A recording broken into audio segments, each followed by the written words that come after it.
નમસ્તે વિદ્યાર્થી મિત્રો. આજે આપણે આ વિડીયોમાં કોઠારી કમિશન વિશે માહિતી મેળવવાના છીએ. જો તમને મારો વિડીયો ગમે તો લાઈક, શેર અને સબસ્ક્રાઇબ કરવાનું ના ભૂલતા.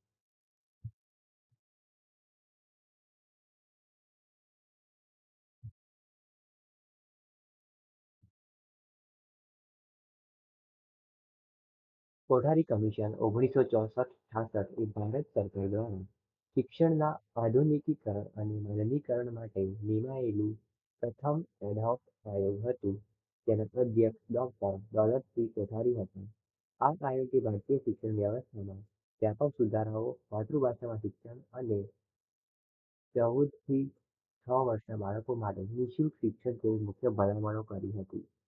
કોઠારી કમિશનની 1964-66ની મુખ્ય વિગતો.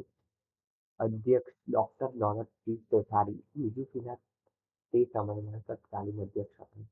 સમયગાળો હતો 1964-66. મુખ્ય ઉદ્દેશ્ય છે ભારતીય શિક્ષણ પ્રણાલીનું આધુનિકીકરણ અને રાષ્ટ્રીય શિક્ષણ નીતિ માટે ભલામણો કરવી. મુખ્ય ભલામણો: શિક્ષણનું માળખું 10+2+3 શિક્ષણ માળખાની ભલામણ. માતૃભાષા પ્રાથમિક શિક્ષણ માતૃભાષામાં હોવું જોઈએ. નિઃશુલ્ક શિક્ષણ 6 થી 14 વર્ષના બાળકો માટે નિઃશુલ્ક શિક્ષણ અને ફરજિયાત શિક્ષણ. શિક્ષક શિક્ષણ.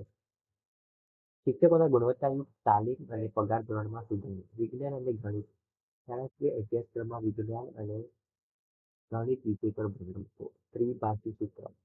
માતૃભાષા હિન્દી અને અંગ્રેજી અથવા અન્ય આધુનિક ભાષા ભારતીય ભાષાનો અભ્યાસ શામેલ કરવો. કોઠારી કમિશનનો અહેવાલ ભારતમાં શિક્ષણ નીતિના પાયાના પથ્થર સમાન ગણાય છે. તો આ હતું કોઠારી કમિશનની મૂળભૂત બેઝિક માહિતી, મુખ્ય માહિતી. જો તમને વિડીયો ગમ્યો હોય તો લાઈક, શેર અને સબસ્ક્રાઇબ કરવાનું